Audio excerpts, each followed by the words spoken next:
കൃഷ്ണ ഗുരുവായൂരപ്പാ ശരണം. ഉച്ചപൂജ നട തുറന്നു വിട്ടോ. ആ ശ്രീലകത്തതാ പൊന്നുണ്ണി പുഞ്ചിരി തൂക്കിയിട്ടാണ് നിൽക്കുന്നത്. ഇന്ന് പൊന്നിൻ കിങ്ങിണി കെട്ടി പട്ടുകോണകമുടുത്ത് ഊഞ്ഞാലിൻ്റെ മുകളിൽ നിന്നുകൊണ്ട് ആടുകയാണ്. ഗുരുവായൂരപ്പൻ്റെ ഭക്തന്മാർക്ക് നല്ല ആടിക്കൊണ്ടിരിക്കുകയാണ്.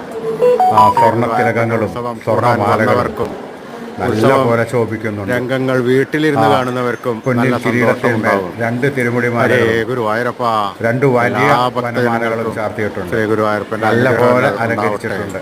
കാണാൻ എന്തൊരു കൗതുകമാണ്. ആ പൊന്നുണ്ണിയുടെ നാമം ജപിച്ചോളൂ. എല്ലാ ഭക്തന്മാരെയും ആ പൊന്നുണ്ണി നമ്മുടെ സച്ചിദാനന്ദ കഥ അനുഗ്രഹിക്കുന്നതാണ്. പുണ്യക്കണ്ണന്റെ തൃപ്പാദങ്ങൾ കുടിച്ചോളൂ, നമസ്കരിച്ചോളൂ. നാരായണ നാരായണ നാരായണ നാരായണ നാരായണ നാരായണ.